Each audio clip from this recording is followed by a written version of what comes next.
अरे वो बात नहीं है अनीता बहन। हमने सोचा कि इस बार आदित्य की शादी की पार्टी हम अपने घर में ही देंगे, क्योंकि आपको तो पता ही है गांव के लोग कैसे होते हैं, कैसे उनका शादी में अरेंजमेंट होता है।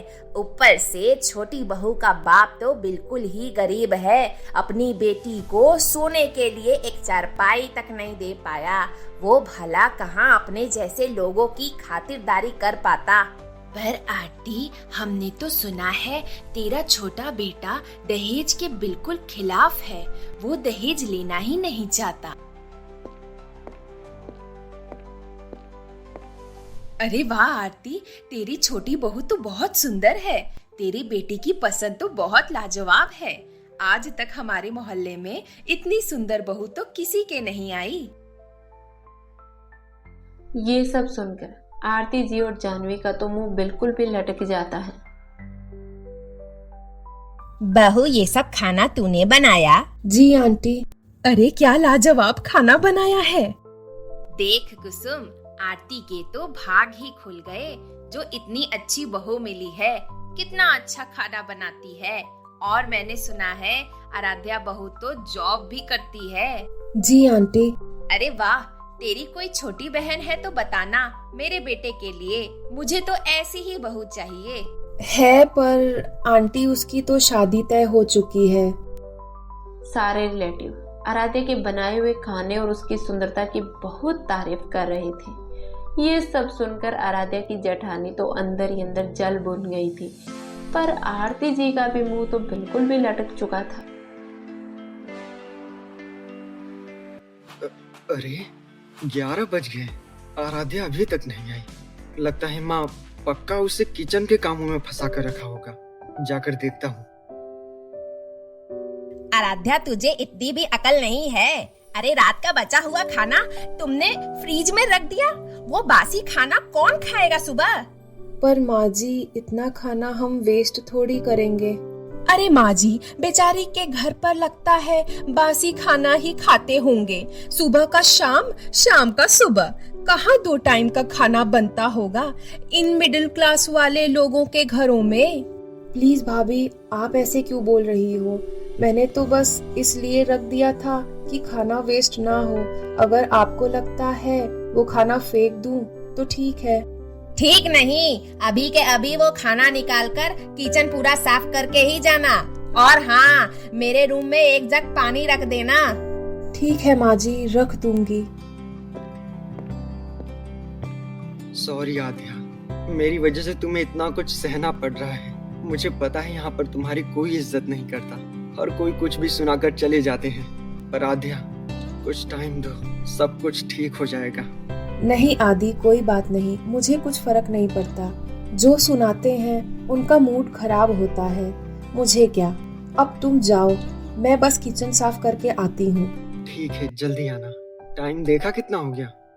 आदित्य तो वहां से अपने रूम में चला गया और आराध्या इधर किचन का काम खत्म करके अपनी सासू माँ के लिए पानी उनके रूम में देने गई।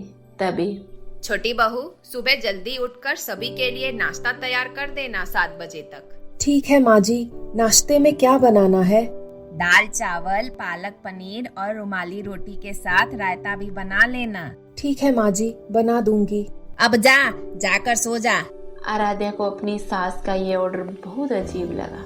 वो बिना कुछ बोले अपने रूम में जाकर सो गई, क्योंकि आदित्य बेचारा कब से उसका वेट करते करते सो चुका था। आदि, अरे ये तो सो गए, लगता है बहुत थके हुए हैं। बाप रे, 1 बज गया, पता भी नहीं चला। अभी सो जाती हूँ, सुबह ऑफिस भी जाना है और ब्रेकफास्ट भी बनाना है। और फिर सुबह ठीक 4 बजे उठकर आराध्या किचन के काम में लग गई और सुबह 7 बजे तक पूरा नाश्ता रेडी करके ऑफिस तैयार होकर ऑफिस के लिए निकल गई कि तभी। छोटी बहू, इतना सुबह सुबह कहाँ जा रही हो तैयार होकर? मैंने क्या बोला था? हाँ माँ जी, मैंने ब्रेकफास्ट बना दिया है, आप सभी खा लेना और मैं अभी ऑफिस जा रही हूँ। क्या क्या क्या बोली? ऑफिस?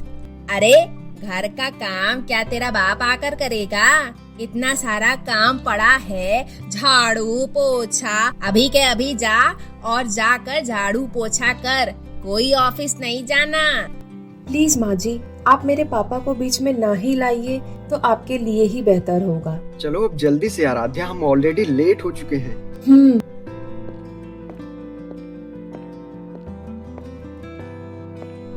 अरे कमाल है, मैं कुछ बोल रही हूँ उस बात का तो इसे कोई फर्क ही नहीं पड़ रहा है जैसे। आज तो लगता है उस आराध्या ने बहुत टेस्टी ब्रेकफास्ट बनाया है। एक काम करती हूँ, मेरा ब्रेकफास्ट निकाल कर बाकी में सॉल्ट मिला देती हूँ, यही सही रहेगा।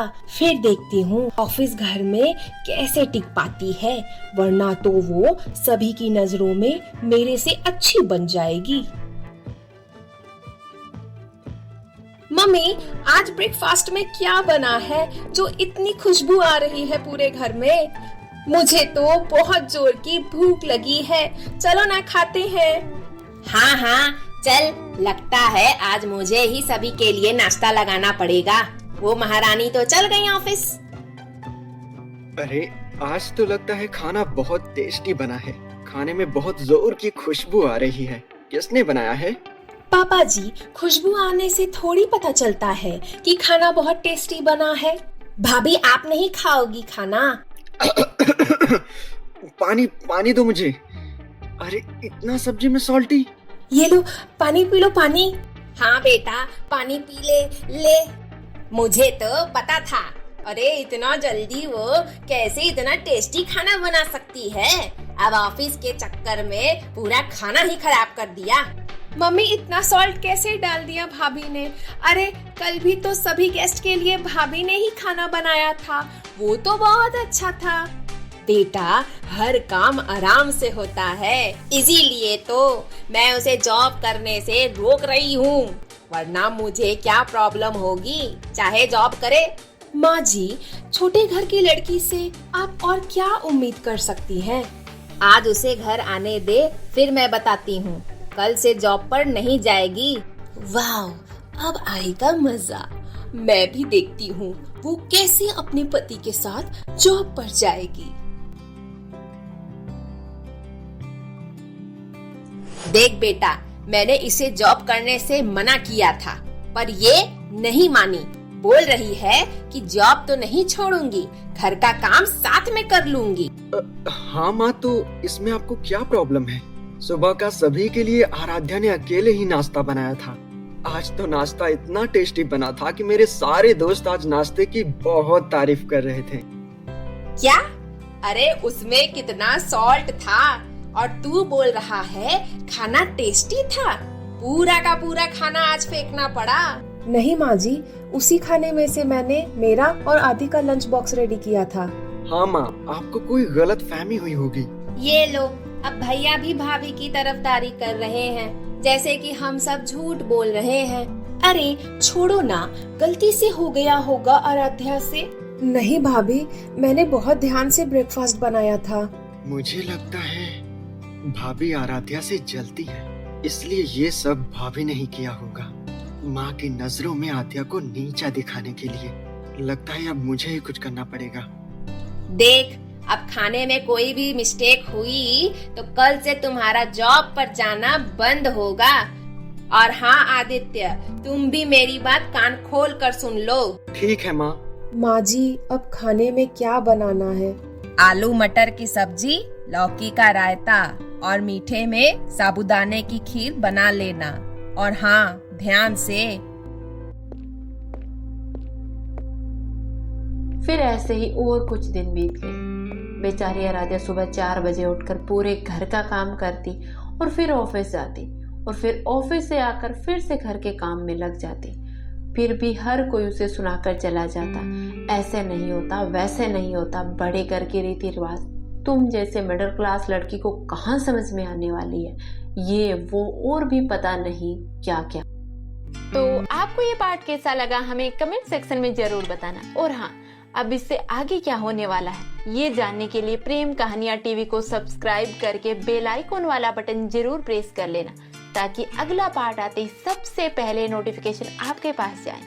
तो मिलते हैं अगले एपिसोड के साथ, तब तक के लिए मेरे प्यारे दोस्तों आप सभी को नमस्ते।